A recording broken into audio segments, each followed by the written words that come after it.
ये वीडियो है चंगेज़ खान का, जो कि मंगल एम्पायर का जिन्होंने शुरुआत किया था। ये नोट्स मैंने बनाए हैं एक बुक से, जो कि ये है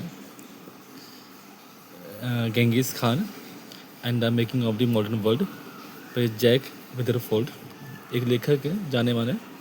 इनकी ये प्रामाणिक एक बुक है चंगेज़ खान के ऊपर, और इन्होंने अपने शोध किया है, यानी कि बहुत सारे किताबों को पढ़ने के बाद, ऑथेंटिक किताबों को पढ़ने के बाद, इंस्क्रिप्शन को देखने के बाद फिर इन्होंने ये बुक लिखी है। और इसी बुक का सोर्स से मैंने नोट्स बनाए हैं। ये जो मैंने नोट्स लिखे इसी बुक से है, क्योंकि आपको मालूम होना चाहिए जो वीडियो मैंने बनाया है एक हिस्ट्री के ऊपर, वो किस बेसिस पे बनाया है। क्या खुद की कल्पना से मैंने ये वीडियो बना दी, या फिर कोई एक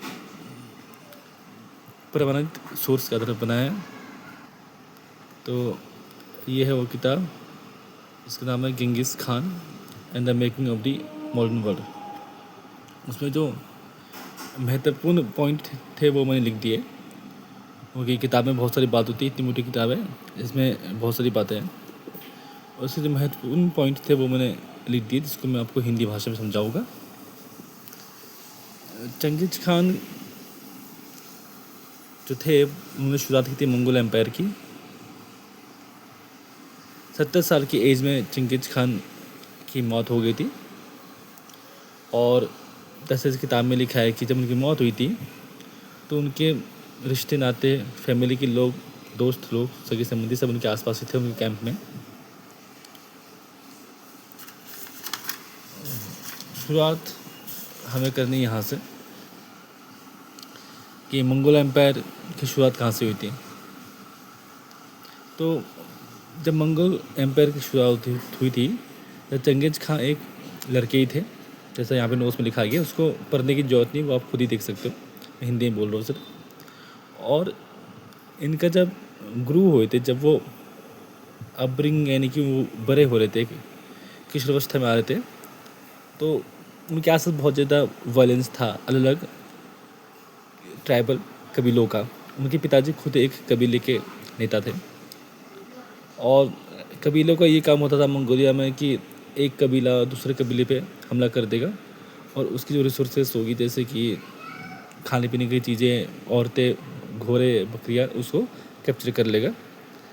उसमें लोगों की जानें भी जाती थी, किडनैपिंग होती थी, और लोगों को गुलाम भी बनाया जाता था। जैसा कि इसमें लिखा गया है कि उनका जन्म जब हुआ था, और जब वो बॉय थे, एक लड़के थे चंगेज़ खान, तो यही देखते बड़े हुए कि एक कबीला दूसरे कबीले पे हमला कर रहा है मंगोलिया में, और पूरा मंगोलिया टूटा हुआ है अलग अलग हिस्सों में। अलग अलग हिस्सों में अलग अलग कबीले का वर्चस्व है। आसपास के कबीले एक दूसरे पे हमला करते हैं, उनकी औरतों को, उनके मवेशियों को कैप्चर करते हैं, लूटपाट करते हैं और हत्याएं करते हैं। उनकी कोई फॉर्मल पढ़ाई नहीं थी, यानी कि उन्होंने कोई पढ़ाई लिखाई जैसे आजकल हम देखते हैं, वैसे उनकी कोई पढ़ाई लिखाई नहीं हुई थी। बचपन से उन्होंने अपने पिताजी के साथ कबीले के तौर तरीके से सीखे, जैसे घुड़सवारी, तलवारबाजी, तीरंदाजी, ये सब। जैसे ही वो किशोरावस्था में पहुंचने वाले थे, उन्होंने दो बहुत ही महत्वपूर्ण वो रिश्ते बनाए अपने जीवन काल में।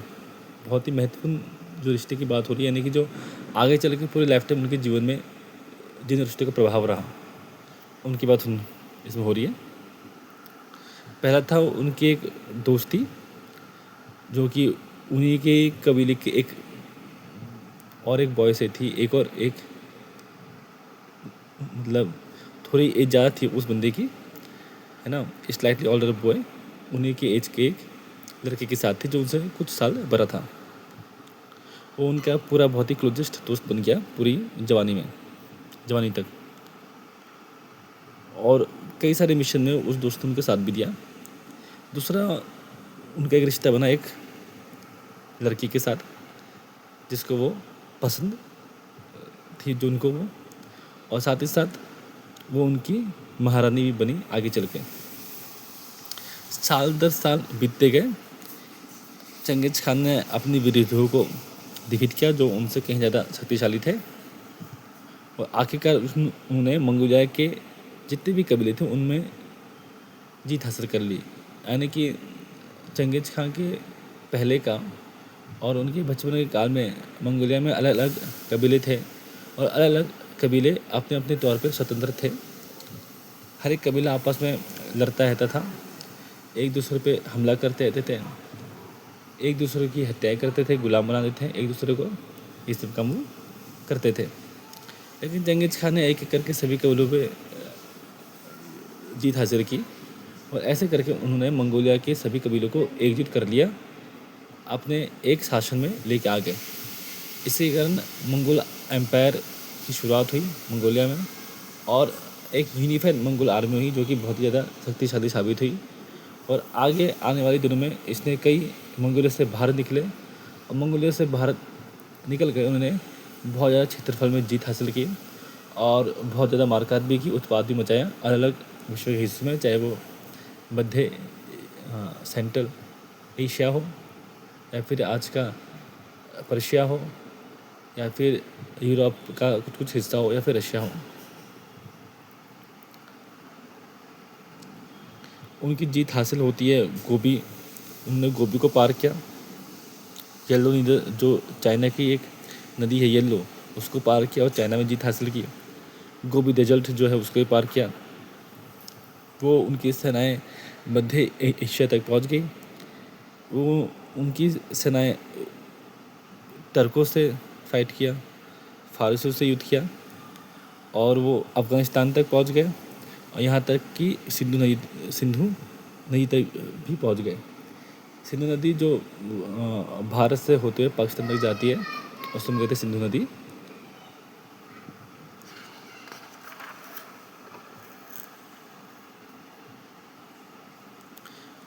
अलग अलग हिस्सों पे जीत हासिल करते करते मंगोल आर्मी के जो युद्ध कौशल था उसमें भी बहुत सारे बदलाव हुए। उन्हें कई सारे जिन स्टेट को हरा देती थी उनसे भी बहुत कुछ सीखते थे। उनकी जो वार टेक्निक्स थी, जैसे वो चाइना में गए तो उन्होंने चाइना की बहुत सारी वार टेक्निक्स सीखी। बारूद के बारे में उनको वहीं से पता चला क्योंकि चाइना में खोज हुई थी बारूद की, गन पाउडर की खोज चाइना में हुई थी और चाइना से वो अलग जगह में पहुंचा। मंगोलों को भी चाइना से ही गन पाउडर के बारे में मालूम चला। तो यानी कि जिन स्टेट को वो हरा देते थे वहाँ की वार टेक्निक भी सीखते थे मंगोल आर्मी। चंगेज़ खान ने अपनी फाइटिंग टेक्निक में बहुत ज़्यादा चेंजेस किए।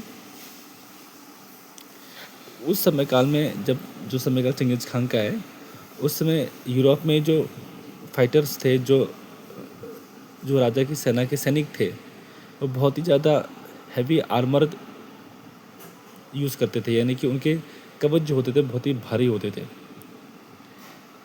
और जिसकी वजह से वो आसानी से भाग नहीं पाते थे। चंगेज़ खान ने इस चीज़ को बदला और हल्के आर्मर चालू किए, लेकिन अंदर वो बहुत ही मोटी सिल्क के कपड़े पहनते थे।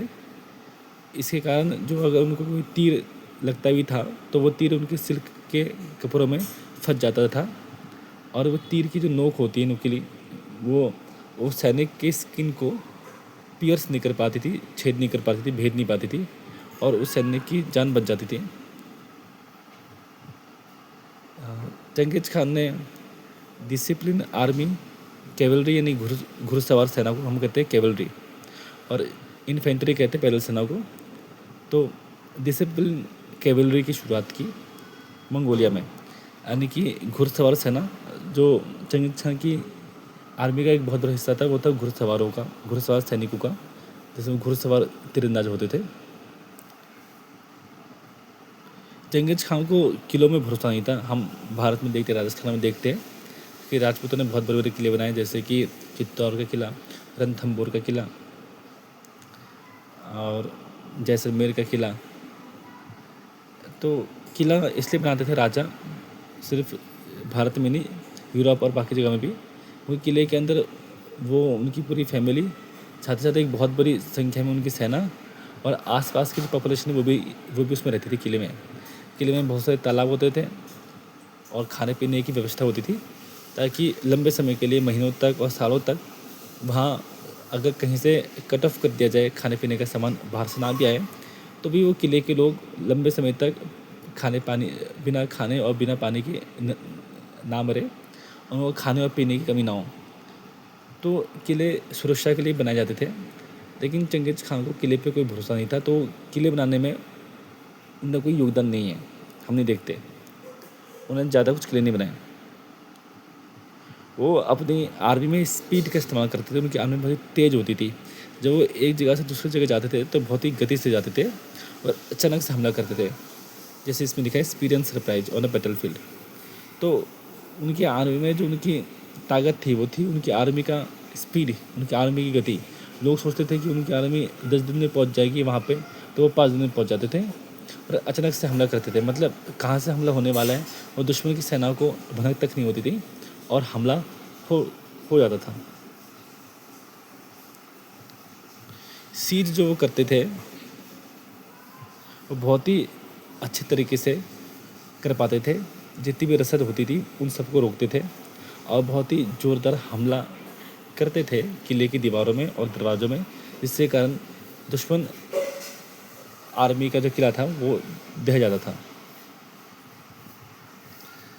चंगेज़ खान ने अपने लोगों को बताया, हमें सिखाया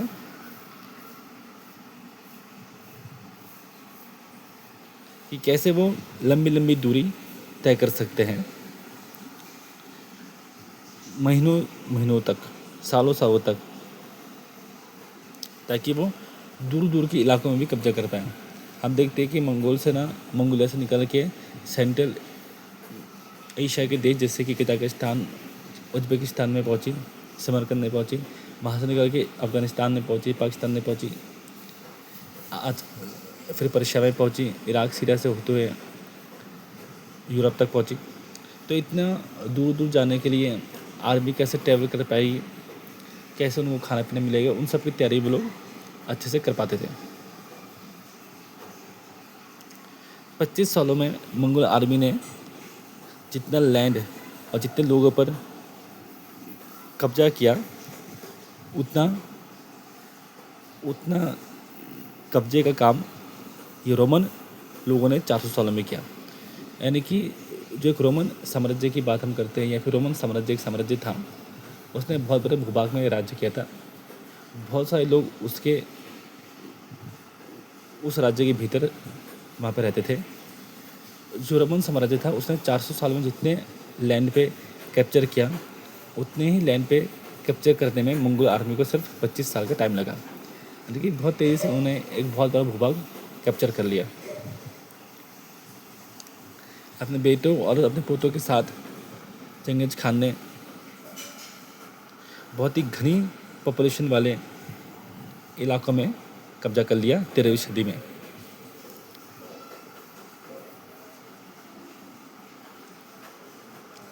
चंगेज़ खान ने बहुत ही ज़्यादा इलाकों में जीत हासिल की थी, चाहे फिर हम उसको क्षेत्र के हिसाब से देखें या फिर पॉपुलेशन के हिसाब से देखें, दोनों ही या किसी भी पैरामीटर में अगर हम देखते हैं तो चंगेज़ खान और उसकी सेना ने एक बहुत बड़े हिस्से पे कैप्चर किया, जैसे एक बहुत बड़ी पॉपुलेशन रहती थी।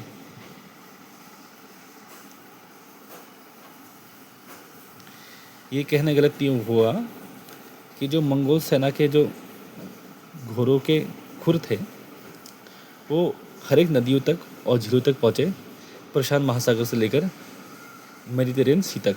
यानी कि उन्हें इतना क्या देता है कि है मंगोल सेना ने अपने उत्कृष्ट कम समय में जो मंगोल साम्राज्य था वो 11 से 12 मिलियन स्क्वायर किलोमीटर था। कंटीजियस का मतलब है कहीं से टूटा हुआ नहीं था, जैसे कि ब्रिटिश साम्राज्य था वो इंडिया में भी था, वो अफ्रीका के कुछ हिस्सों में था और अलग हिस्सों में था। तो वो एक साथ चिपका हुआ लैंड नहीं है, अलग अलग लैंड है, विभक्त है, अलग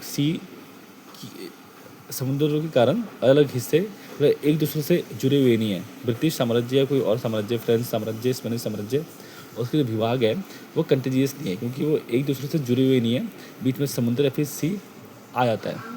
लेकिन मंगोल एम्पायर कंटीजियस था, यानी कि एक दूसरे से जुड़ा हुआ था, पूरा एक छोर से लेकर दूसरे छोर तक जुड़ा हुआ था और 12 मिलियन स्क्वायर किलोमीटर तक फैला होता। ये क्षेत्र कितना है इसका आकलन हम कर सकते हैं। कि ये अफ्रीका महाद्वीप से भी ज़्यादा क्षेत्र है। जो 12 मिलियन स्क्वायर किलोमीटर है, ये अफ्रीका का जो महाद्वीप है उससे भी ज़्यादा है। और ये नॉर्थ अमेरिका से भी ज़्यादा है, जो महाद्वीप है उससे भी ज़्यादा है, जिसमें यूनाइटेड स्टेट्स भी होगा, मैक्सिको भी होगा, आपका कनाडा भी होगा, सेंट्रल अमेरिका भी होगा, यानी कि होंडुरास, पनामा, ये सब जो देश है वो भी मिला के हो गए, और कैरिबियन आइलैंड मिला के भी ज़्यादा होगा। साइबेरिया के ठंडे टुंड्रा जंगलों से लेकर इंडिया के प्लेन्स तक ये क्षेत्र फैला हुआ था। वियतनाम से लेकर हंगरी के चावल के मैदानों तक, और कोरिया से लेकर बाल्कन्स तक, यानी कि यूरोप तक, ये इसका साम्राज्य फैला हुआ था। यानी कि इसकी विशालता का आकलन हम कर सकते हैं कि कितना बड़ा एरिया था और कितना डाइवर्स एरिया था। कि ये एरिया इंडिया में भी, साइबेरिया में भी था। साइबेरिया जो कि रशिया में है, वहाँ से वो इंडिया तक फैला हुआ था। यानी कि एरिया का जोग्राफी कितना चेंज हो रहा है। साथ ही साथ ये वियतनाम के चावल के खेत से लेकर हंगरी के आटे के वीट यानी गेहूँ के फील्ड तक, क्योंकि वियतनाम में चावल ग्रो ज़्यादा होता है, तो यहाँ पे एग्जांपल दिया जा रहा है वियतनाम के चावल की खेत। यानी कि वियतनाम का चावल का खेत एकदम डाइवर्स जोग्राफी लोकेशन है। वहाँ से हंगरी का गेहूँ का खेत, वहाँ जो कि यूरोप का एक देश है, यहाँ तक फैला हुआ था। From Korea to the Balkans, Korea में भी मंगोल थे, साउथ कोरिया और नॉर्थ कोरिया मिला के कोरिया था, वहाँ भी फैले हुए थे। और बाल्कन्स जो कि यूरोप का हिस्सा है, वहाँ भी फैले हुए थे।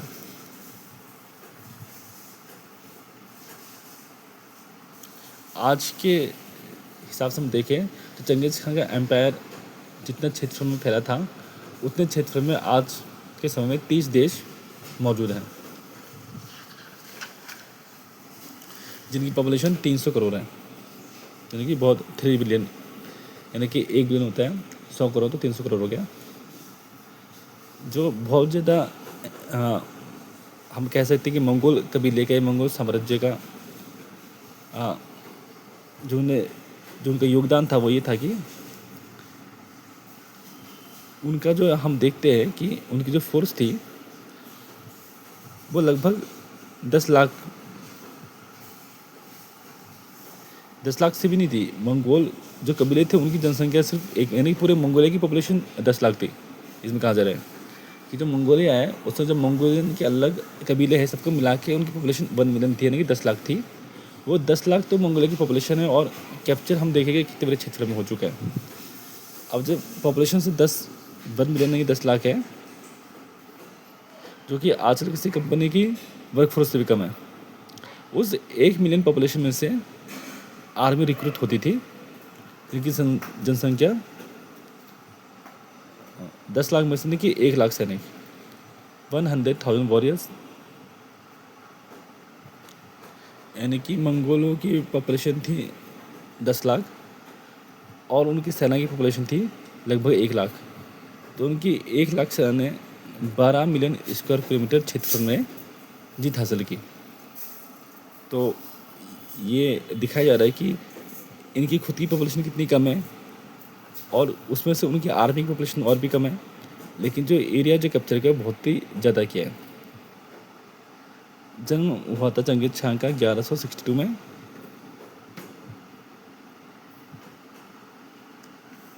चंगेज़ खान जब वो किंग बनता है तो इसने बहुत सारे टैक्स कम किए डॉक्टर्स के ऊपर, और बहुत सारे टैक्स ख़त्म भी कर दिए डॉक्टर के लिए, टीचर्स के लिए, पुरोहितों के लिए, और जो पढ़ाई लिखाई के इंस्टीट्यूट होते हैं उनके लिए। जिस समय में जो किंग होता है वो अपने आप को सबसे ऊपर समझता है, चंगेज़ खान ने ये लागू किया कि लॉ जो होता है, कानून जो है, वो एक राजा से भी ऊपर है, और जो राजा है उसको भी जवाब देना है लॉ के हिसाब से। चंगेज़ खान के जितना भी साम्राज्य था उसमें धार्मिक फ्रीडम था, जैसे कि लिखा गया रिलीजियस फ्रीडम था, यानी कि जो जिस धर्म का व्यक्ति था वो धर्म फॉलो कर सकता था। वो खुद ब्लू स्काई को गॉड मानता था, साथ ही साथ चंगेज़ खान ने जो दूसरे देश के एम्बेसडर होते थे उनको किसी तरह का नुकसान नहीं किया जाता था चंगेज़ खान के साम्राज्य में, चाहे वो दुश्मन देश से क्यों ना हो। चंगेज़ खान के जो वंशज थे, जब चंगेज़ खान का साम्राज्य टूट गया, बिखर गया छोटे छोटे राज्यों में, उन्होंने अलग अलग हिस्सों में अपना राज्य स्थापित किया, रशिया से लेकर, टर्की से लेकर, भारत से लेकर चाइना और पर्शिया तक। जैसे कि मुग़ल हम देखते हैं, उन्होंने भारत में 1857 तक राज किया, जब तक ब्रिटिश सरकार ने उनको हटा नहीं दिया। जो मुग़ल जो थे भारत में, बाबर, वो आधे टर्क थे और आधे मंगोल थे। जो तिमूर के वंशज थे वो, और समरकंद से आए थे। और बाबर लोग जो थे वो आधे तुर्क और आधे मंगोल थे। तो मुग़ल जो थे, मंगोल से उनको मिला है। जहांगीर, शाहजहाँ और औरंगजेब, ये सभी मुग़ल है। तो मंगोल साम्राज्य ख़त्म होने के बाद भी जो उनके वंशज थे वो अलग अलग दुनिया के भूभाग में उन्होंने राज्य किया, चाहे वो भारत हो, चाहे वो रशिया हो, चाहे वो पर्शिया हो, चाहे वो आज का टर्की हो। बहादुर शाह टू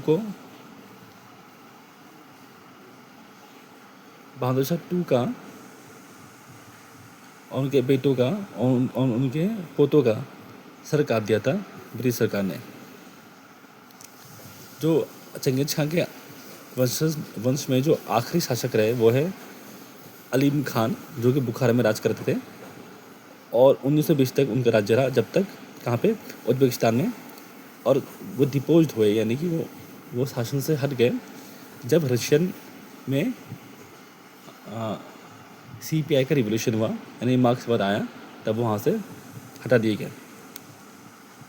आज की वीडियो में इतना ही। हमने चंगेज़ खान के ऊपर देखा, उनका बेसिक देखा कि कैसे उनका राज्य स्थापित हुआ, कितना विशालकाय था, क्या इसमें होता था। और एक ऑथेंटिक बुक से ये न्यूज़ ली गए हैं, यानी कि खुद से मैंने इसमें ऐड कर दिया कुछ भी। और मुझे आपको वीडियो पसंद आया होगा। वीडियो की क्वालिटी, वीडियो का तरीका आगे और भी अच्छा किया जाएगा, बेहतर किया जाएगा।